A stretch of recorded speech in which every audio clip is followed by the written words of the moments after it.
just like you do. Some songs don't just play, they take over the room. They pull you back to the moments that shaped you, quiet nights, loud summers, heartbreaks, and healing you didn't even know you needed. She wants when her eyes. These 12 tracks did more than top charts. They changed the way soul music feels. Times have changed from yesterday. And by the time we reach number 1, you'll hear how a song the group nearly refused to record became one of the boldest, most unforgettable risks in music history. No longer will those old. So, settle in, turn the volume up just a little, and let's take a journey through the grooves that still move us. Unless you give her all the love. Number 12, Just My Imagination by The Temptations, 1971. I watch her as she passes by. Just my imagination drifts like a dream you're afraid to wake from, soft at the edges, tender in the middle, and heavy with everything left unsaid. Dream come true. What makes it even more powerful is knowing how fiercely The Temptations resisted it. They wanted ballads, yes, but not this kind of ballad this cinematic 12-minute universe Norman Whitfield insisted on shaping. Girl like her is truly a. Eddie Kendricks was pushed late into the night, singing and re-singing his falsetto until it hovered perfectly between hope and heartbreak. But it was just my. Whitfield wrapped strings around Dennis Coffey's gentle guitar line, like fog curling around the quiet of an early morning street. On my knees I pray. He held the bass line back until almost 4 minutes in, delaying the heartbeat of the song until the exact moment your chest begins to ache for one.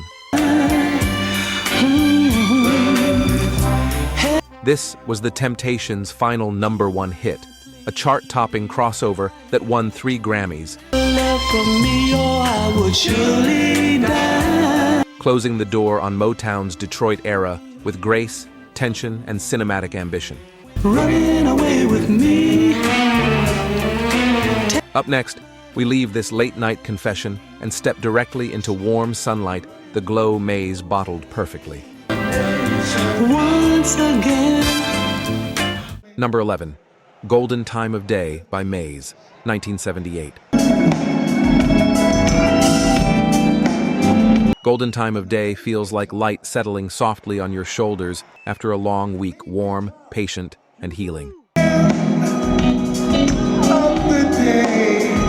Frankie Beverly didn't just write songs, he created environments, and this one plays like a porch conversation with someone who knows you well enough to skip the small talk. The percussion stays loose and human, never sacrificing its soul to the rigid grids of late 1970s production. Beverly produced the entire album himself, holding tightly to creative control at a time when many artists were surrendering their sound to outside hands. By the time Maze brought this to the stage, they had already earned a reputation as the ultimate live band, drawing crowds who came not to watch, but to exhale. Golden Time of Day is backyard laughter, barbecue smoke, hugs that feel familiar, and a groove that rides the line between joy and reflection. Next, we leave this warm glow behind and rise into a song built on pure determination, Curtis Mayfield's Call to Keep Moving. Number 10, Move On Up by Curtis Mayfield, 1970. Toward your destination. Move On Up is motion turned into music, a 9-minute climb designed to lift you by the shoulders and send you toward whatever future you're brave enough to claim. Bite your lip.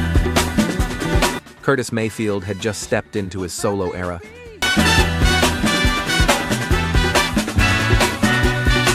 And instead of leaning safe, he built a motivational marathon powered by relentless congas, bright horns, and subtle tempo shifts that keep the air alive around you.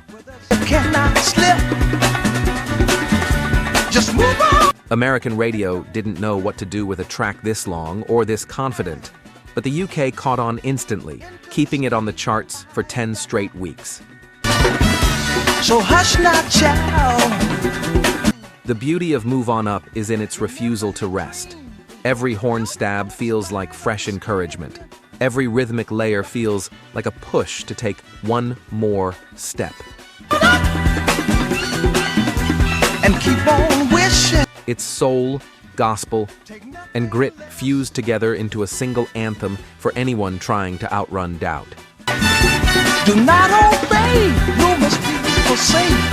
Decades later, Rolling Stone would place the album among the 500 greatest of all time, a quiet acknowledgement of what fans already knew. Hey, if you put your mind to it, you can surely do it. Curtis didn't make moments. He made movements. And now, from this burst of determination, we shift into something softer, a falsetto floating over lush 80s warmth. Number 9, Love Always by DeBarge, 1986. I've even tried to forget, but no. Love Always is a quiet turning point, a moment where DeBarge steps out from the shadow of his family name and into a spotlight built entirely for his voice. I think you made me. The production feels like silk, soft synth cascades, gentle mid-tempo drums, and melodies that glide instead of press.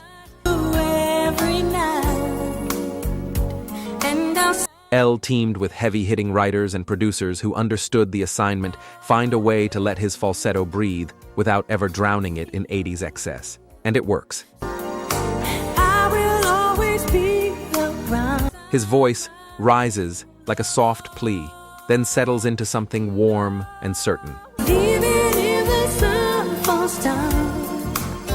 There's a gentleness in how he approaches each line, as if he's promising not to break the moment by pushing too hard. Love always for the best of. Though it only peaked at number 43 on the Hot 100, the song helped his debut album go gold and proved what he'd been trying to show the world.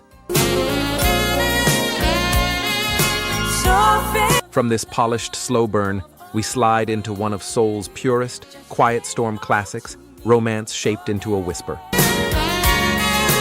We'll always be. Number 8, For the Love of You by the Isley Brothers, 1975. For the Love of You is romance softened to its purest form, a slow, confident glide that feels more like a warm embrace than a song. Ron Isley leans into the melody with such effortless smoothness, it feels like he's floating, not singing.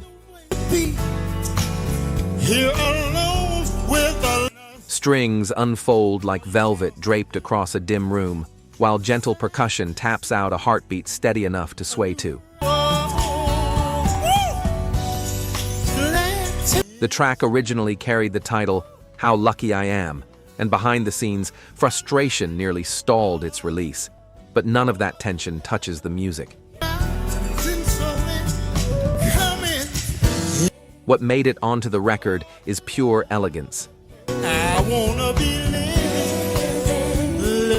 The Isley Brothers were showing the industry they could dominate both ends of the spectrum, funk loud enough to shake walls, and quiet storm soft enough to melt them. You got me, girl. The song climbed to number 22 on the Hot 100 and number 10 on the R&B chart. But its real impact is felt on living room dance floors, in late-night dedications, in whispered vows shared between couples who found a piece of themselves inside its warmth.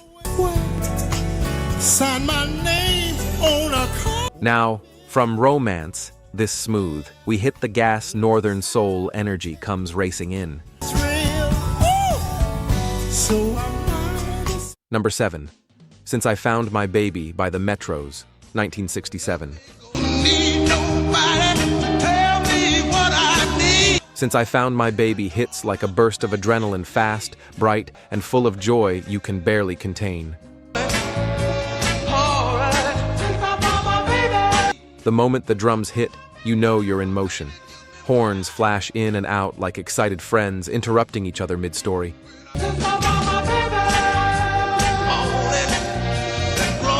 And the lead vocal is nothing but pure, unfiltered celebration.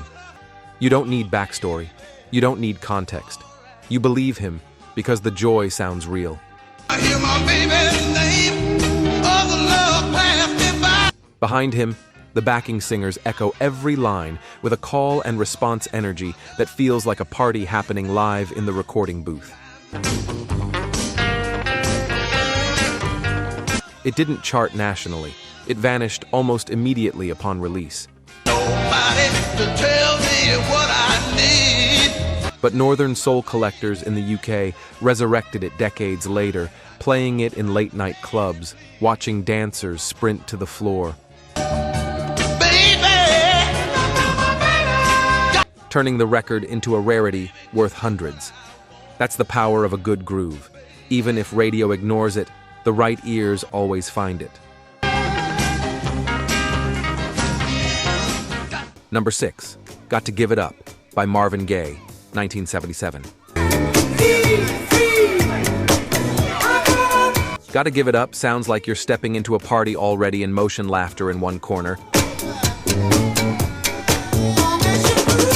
Marvin floating above it all with that airy falsetto drifting like perfume through the room. Marvin didn't want to make a disco record, not really, but Motown nudged him toward the trend, and he responded not with imitation, but innovation. Chatter from friends and family, and letting hand claps, cowbell, and steady percussion create a groove with its own personality. Marvin arranged the chaos with the precision of a master storyteller who knows exactly when to tighten the moment and when to let it breathe. The result? A number 1 hit that dethroned Fleetwood Mac's dreams and dominated multiple charts.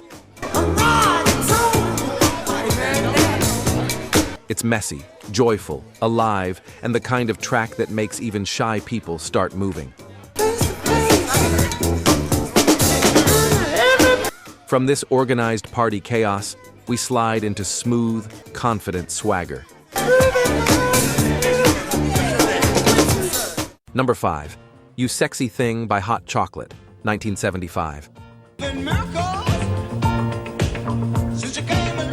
You Sexy Thing is confidence turned into a groove, playful, smooth, charismatic from the first guitar lick.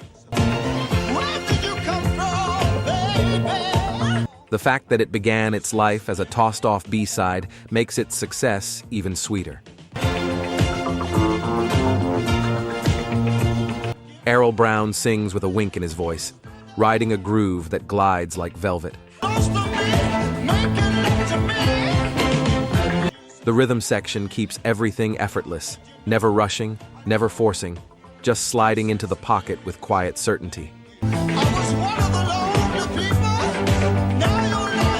The backing vocals answer him like a knowing chorus, encouraging, affirming, almost laughing with him at how irresistible the whole thing is. The song hit number 2 in the UK, held back only by Bohemian Rhapsody, then climbed to number 3 in the US and re-entered UK charts across 3 decades. Confidence ages well, and this track is living proof. From swagger this slick, we open the windows and step into pure summer air.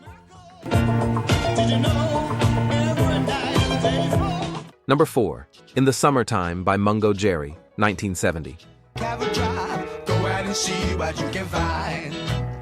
In the Summertime feels like a kid scribbling joy onto the world with crayons raw, simple, unpolished, and absolutely infectious. Written in 10 minutes, recorded with stomps and claps instead of drums, doubled in length by the producer just to meet radio requirements, everything about it says, carefree. Ray Dorsett's vocal swings loose, supported by an acoustic guitar that never tries to be pretty, just honest. The charm is in the imperfections. It's the sound of bare feet on warm pavement, windows rolled all the way down, and nothing on your mind except how good the day feels.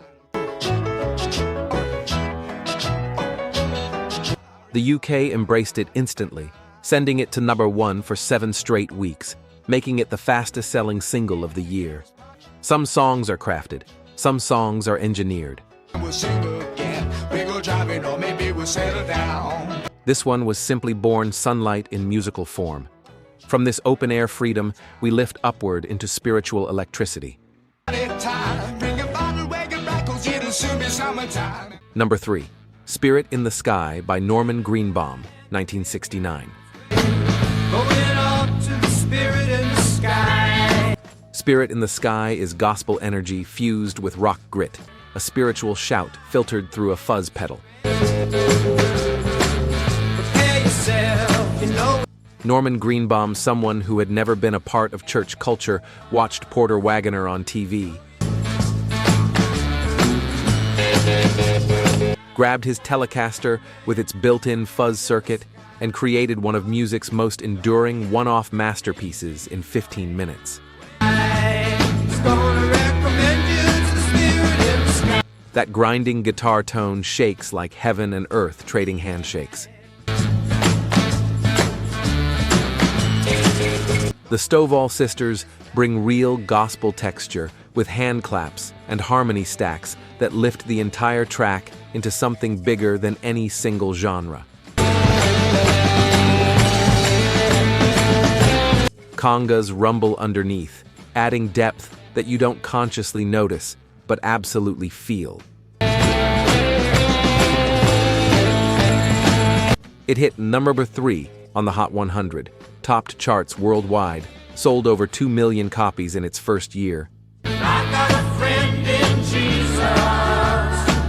and became a cinematic staple for decades. This song doesn't walk. It soars loud, proud, and unashamed.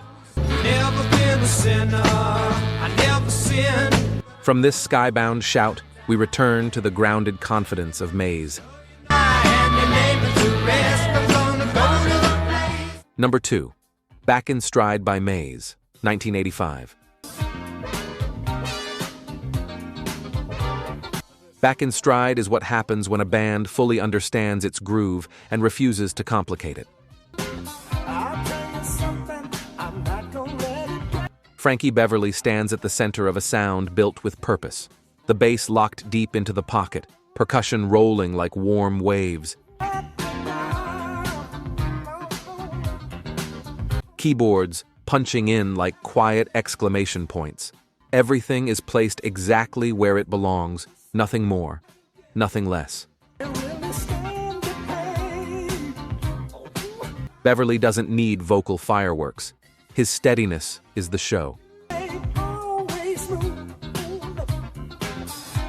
This track didn't chase pop radio, and it didn't need to. Soul listeners understood it instantly. The song hit number 1 on the R&B charts and cemented Mays as masters of the grown folk groove. The kind of music that makes uncles pull their wives close and sway like it's the first time all over again. And now, every groove, every story, every moment we've traveled through leads to this one of soul's most cinematic achievements. Number 1. Papa Was a Rollin Stone by The Temptations, 1972. Papa Was a Rollin Stone is tension sculpted into sound, a slow, hypnotic unraveling of truth, rumor, pain, and legacy. The Temptations were exhausted by Norman Whitfield's psychedelic ambitions. Dennis Edwards was angry at the opening line, believing it cut too close to his own father's death. The group wanted ballads. Whitfield wanted a film, and he won.